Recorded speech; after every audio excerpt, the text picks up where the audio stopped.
Namo tassa bhagavato arahato samma sambuddhassa. Namo tassa bhagavato arahato samma sambuddhassa. Namo tassa bhagavato arahato samma sambuddhassa. Thiruvan Saranai. Good evening, Venerable Mahasangha, Sales, and brothers and sisters in the Dhammā. Today we will be discussing a few questions from that we were asked from the Mātikās that we have done so far. So the first question, my confusion is regarding lesson 3, slide 11. The following are not obtained in this triplet. May I clarify what is the meaning being conveyed by this slide, please? Other than the types of concepts specifically mentioned as not obtained in this slide, are other forms of concepts obtainable? And there's another question added, is there an object for attainment of cessation, Nirodha samāpatti? So, when we were discussing the Mātikā, we came across this particular paragraph where certain things were mentioned as not obtained under the kusala tika. And this was taken from the Attasalini, the commentary to the Dhammā Sangani. So what is mentioned here are the three characteristics of anicca, dukkha, anatta. What are the three characteristics? This is basically what we try to understand when we are meditating, particularly vipassana, during vipassana meditation. So the whole goal of vipassana meditation is to reach enlightenment. In other words, to deliver ourselves from suffering. And the way of doing it is by understanding or fully becoming aware of the concept of anicca, dukkha, and anatta. So they are not actually things, they're not concrete things that exist, but it is a way of understanding how things really function or what things really are like. So all things that are formed do not persist forever. In other words, they are impermanent. That is the nature which we call anicca. So if something is impermanent, it cannot generate happiness. It cannot be something that we can be pleased about. So that sense of unsatisfactoriness is what is called dukkha. And if something is impermanent, if we have no control over it, we can't call it as mine. So the whole concept of something not having ownership is what is meant as anatta. So these three characteristics are not things that are actually concretely there, but it's the true nature of things which we need to understand. Next, going to the three concepts, nama, kasina, and satta paññattiyo. Nama refers to name. So what is meant by name? Now, if you take a table or chair, man, woman, these are particular names that we have given. So in the English language, we will say table, chair. And then if you take a different language, you will give a different name. So depending on the language also, it would change. But what exactly is a table? A table is formed by several elements coming together, like Patavi, Apo, Tejo, Vayu. So Patavi, Apo, Tejo, Vayu, those are the actual, few of the actual rūpa which form and come together to in a certain arrangement to appear as what we call a chair or a table. So this name that we apply is based on our perception. It's not something that is actually there. So when we see something in a certain arrangement, we give it a name. So that name per se is a concept. So all names are concepts and they are not considered in any of the triplets or any of the Mātikās. Then what are kasina? Now, kasina are the objects that are utilized in absorptions or in jhanas, the rūpāvachara jhāna, the fine material jhanas. So, for example, if you take Patavi kasina, here what we are focusing on is not the Patavi rūpa. It's not the earth element, but it is something that we have constructed. Now, for example, if you take the Patavi kasina, how it is done is a disc is formed out of clay, and the meditator will sit in front of that disc, will look at it, focus on it, and then once he closes his eyes, he will try and visualize that object, and based on that object, he will develop his meditation. So he will look at that object and consider Patavi. So he will think of it as Patavi, but it actually is not the earth element. It is actually that disc which is made out of clay that he is calling Patavi. So all of the kasinas are basically concepts. They are not actual actual matter or actual things that we take as the object of concentration, which is why the kasina also comes under this category. Satta panyatyo. Satta refers to beings. Now, why is Satta panyatyo taken here? Now, if you take certain forms of meditation like metta meditation, mudita, karuna, the object of the concentration in these forms of meditation are the illimitable beings. So all, whether they are humans or animals, whether they are beings that can be seen or invisible beings, all types of beings, whether big or small, all types of beings are considered here for that meditation. But if you really look at it, according to the Abhidhamma, there is really no such thing as a being, because what is really a being? It's a combination of nama and rūpa. In some cases, it's only nama, and in some cases, it's only rūpa. So whatever it is, a being is something that is formed through the combination of various matter, rūpa, consciousness, chitta, mental factors, cetasika. So together, it forms something which we call a living being. So that is what Satta panyatyo is. And again, Satta panyatyo is an object for certain rūpāvachara jhanas, such as the metta, mudita, karuna, upekka. Next, we have space obtained by separating the devices. So this is the object of ākāsānaṁ chāyatana jhāna. This is the first arūpāvachara jhāna, the first immaterial jhāna. And that again is not a true space. It is not the true ākāsa dhātu.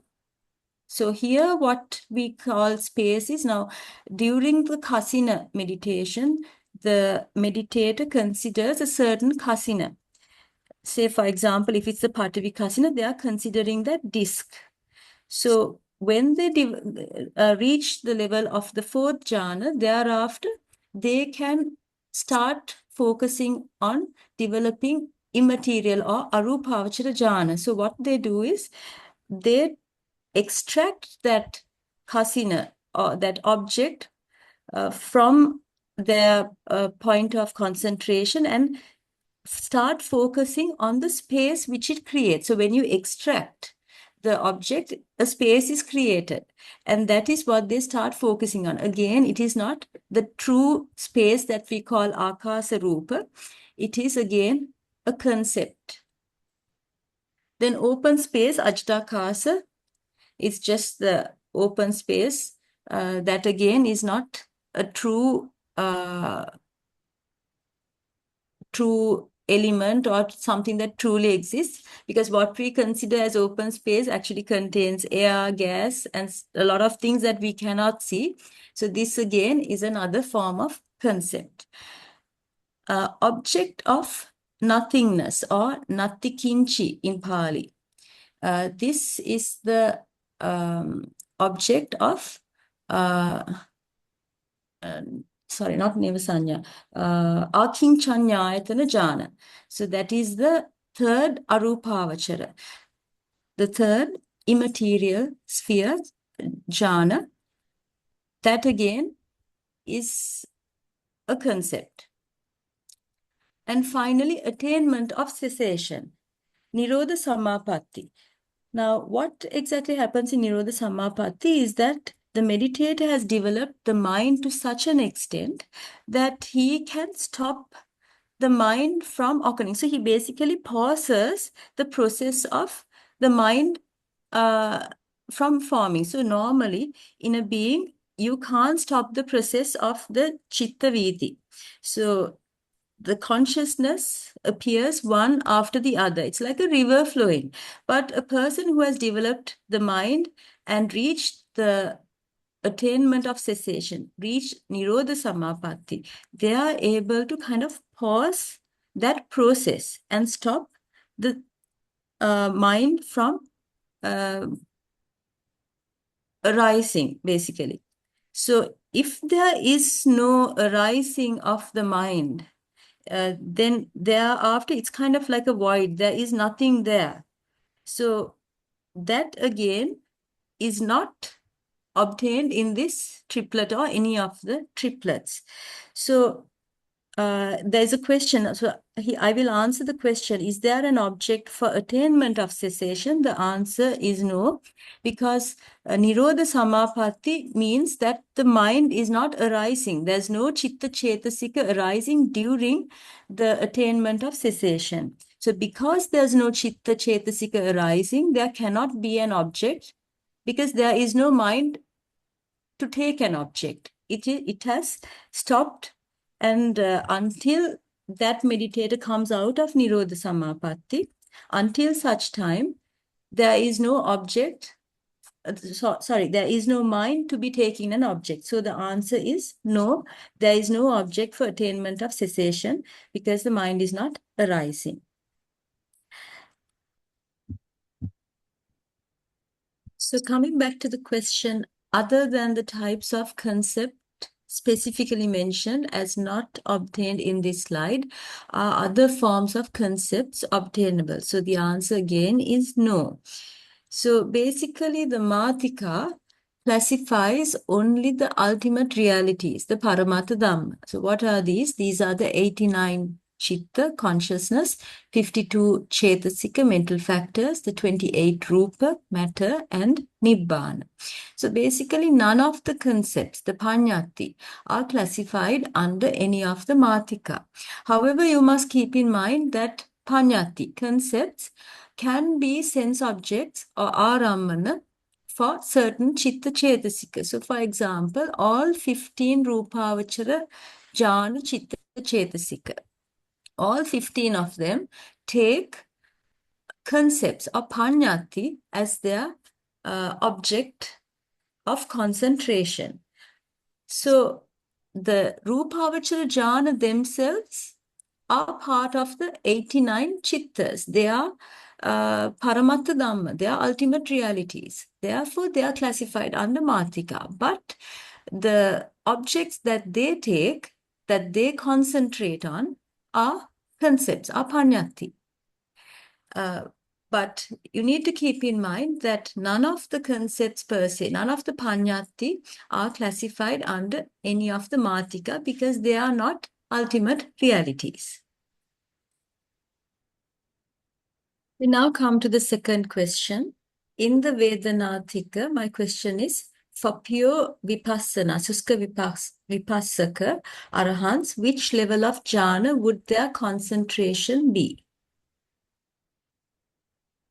So when it comes to vipassana, there are two main groups of vipassana meditators. One form is the Suskavipassaka. Those are the people who don't possess any jhāna. So they don't, to begin with, they don't have any jhāna. They straight away meditate using the technique of vipassana. The other group are called samathayanika. So those are the meditators who already have developed their mind and they already have jhanas. They either have rūpāvachara jhāna, some may have rūpāvachara as well as arūpāvachara jhāna. So they have developed their mind and they have attained different forms of jhanas.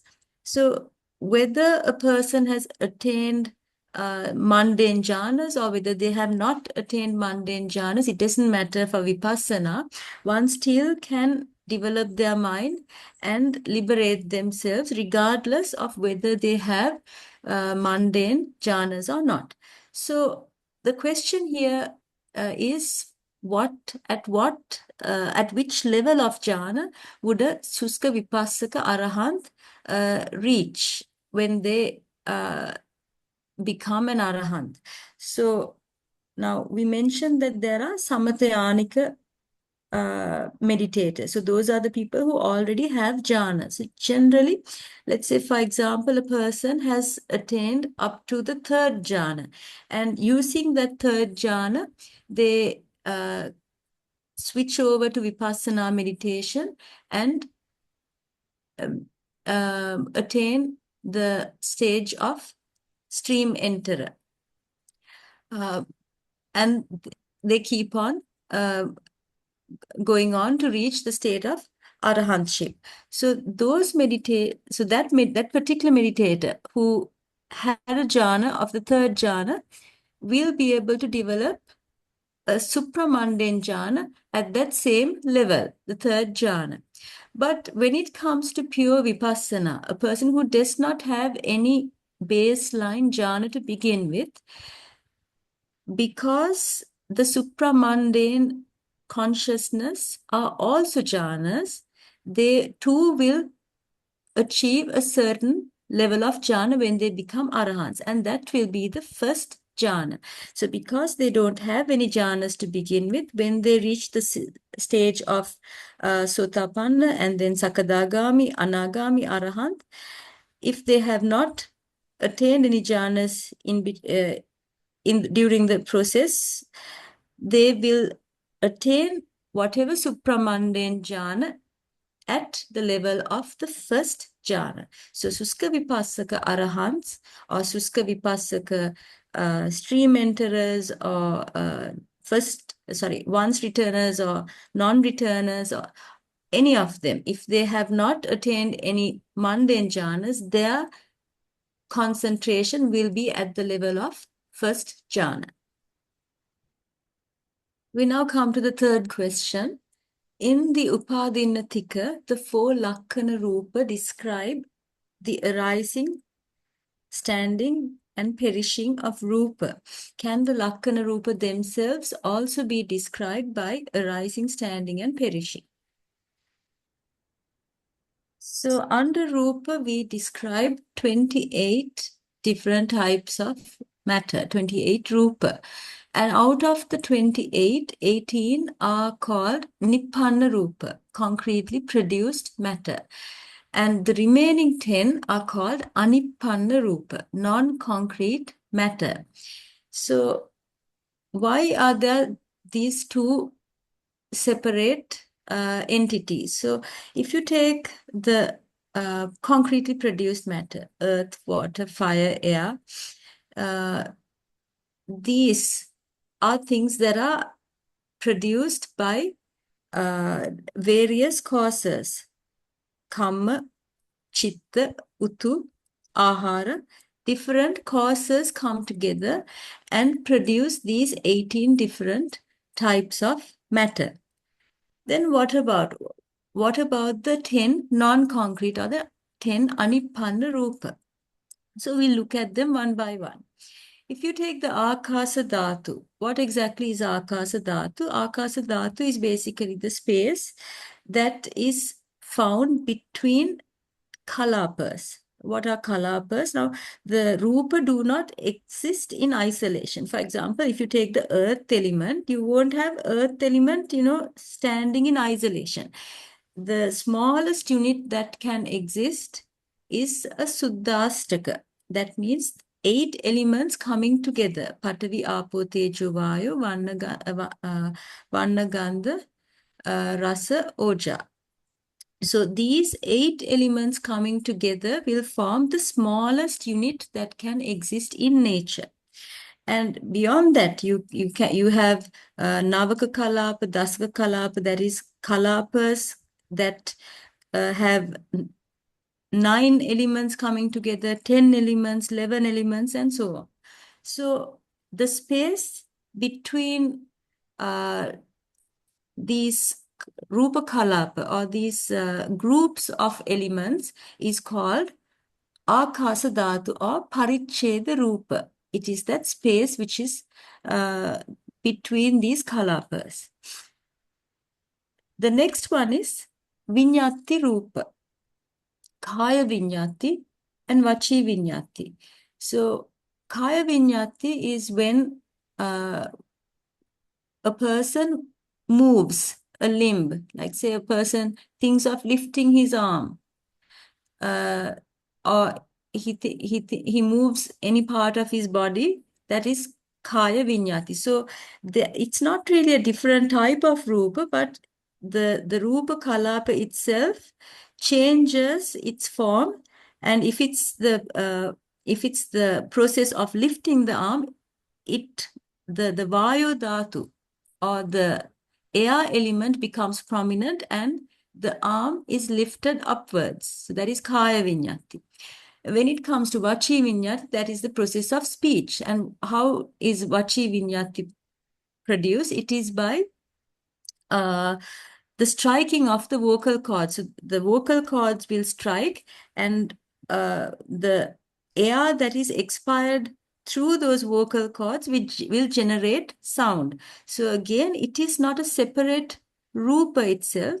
It is that whole process which we call vachi viññāti. So the process of patavi striking patavi is vachi viññāti.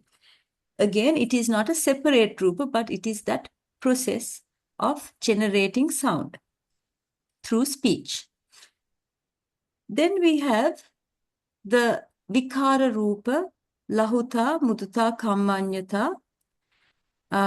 Of course, the viññāti rūpa, kaya viññāti and vachi viññāti also are called vikara rūpa, but here we will consider lahuta, mudita, kammanyata. So here this is again different forms of these same concretely produced matter. For example, if you take lahuta. Lahuta means lightness. Mudita means the, how do I put it?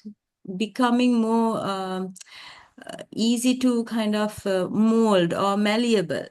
So kammanyata means the active nature. So these 3 different rūpa that we name here again are the same concretely produced matter that exists in different forms. So for example, a simple example, if you consider water, when it becomes lighter, it will become vapor.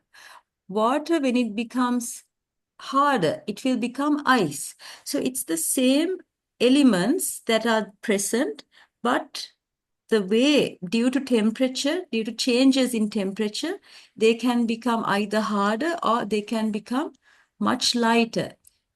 But the rūpa kalapa itself has not changed. But the whole appearance of those rūpa kalapa have become different based on the temperature in which it exists in. So this is what is called lahuta, mudita, and kammanyata. The same concretely produced matter, due to various conditions, may exist in different forms.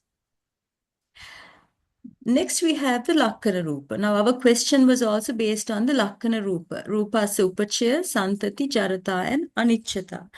These again are characteristics of the concretely produced matter. The concretely produced matter, the nibbana rūpa, will arise. Santati is the continuity of the rūpa kalapa. So, the initial arising is called upacaya, and then the continuity of it, where it keeps on generating and producing more and more rūpa kalapa, that is santati. Nothing is permanent. They decay, that is jarata, and finally they disappear. They break down, that is impermanence or anicchata. So these are characteristics of the nibbana rūpa. So coming back to our question, the four lakkhaṇa rūpa, upacaya, santati, jarata, anicchata, can we describe them as arising, continuing, and perishing? Can we describe these lakkhaṇa rūpa themselves? So the answer there again is no, because these lakkhaṇa rūpa are there to describe the arising, the continuity, the decay, and the impermanence of the nibbana rūpa, the concretely produced matter. So they themselves, we can't say that the upacaya has arisen, the upacaya is continuing, upacaya is decaying, or upacaya is impermanent. We can't say, we can't talk about it in that sense, because these four terms are in relation to the nibbana rūpa, or the concretely produced matter. So in summary, the non-concretely produced matter, or the anibbana rūpa, do not arise directly from the four main causes of matter: kamma, chitta, uttu, and ahara. Kamma, chitta is consciousness, uttu temperature, and ahara nutriment. So these basically exist as modalities or attributes of the concretely produced matter. We now come to question 4. I still don't understand why there are no rūpa classified under Mahaggatā dhammā. Now, under Mahaggatā dhammā states that are sublime, we categorize the 15 rūpāvachara, the fine material consciousness, the 12 arūpāvachara, immaterial consciousness, and their relevant mental factors, chetasika, there are 35. But here we know that the rūpāvachara beings, they have rūpa, they have bodies, but we don't classify any of those rūpa under Mahaggatā dhammā. So this question is basically based on that. So how we basically name an ultimate reality as either kāmāvachara, rūpāvachara, arūpāvachara, or lokuttara is basically depending on where it predominantly arises in. So if you take the rūpa, the 28 rūpa, they predominantly arise in the kāmāvachara, or the sense sphere plane.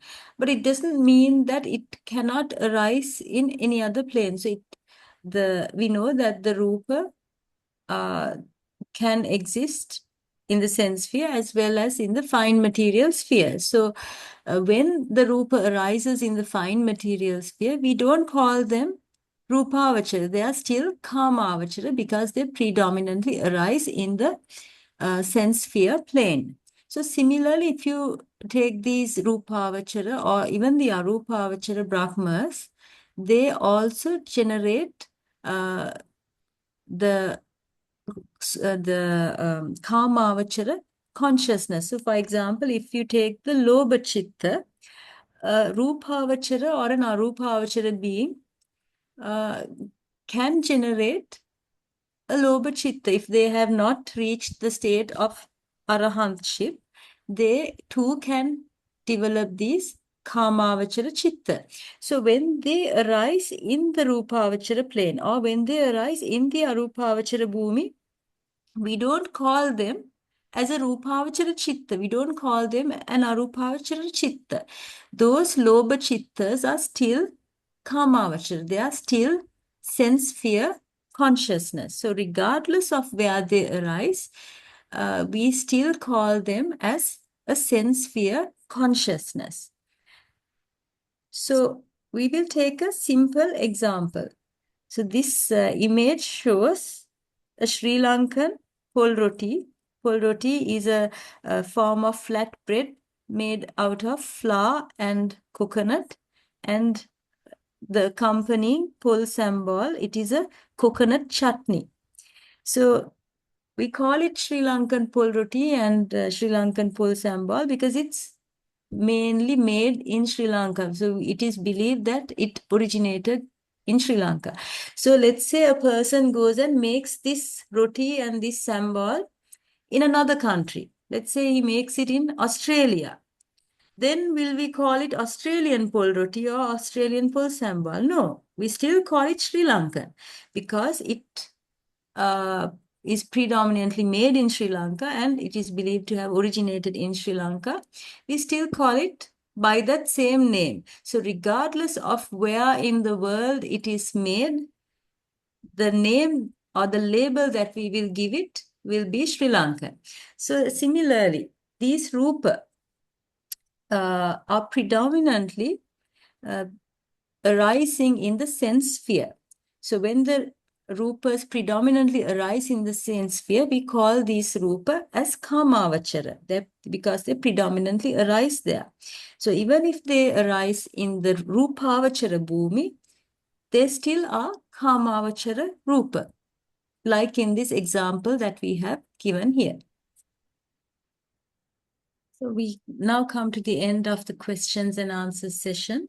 If you have any questions, you can direct them to this email address. The next lesson will be tomorrow on the 5th of January. Sadhu, sadhu, sadhu.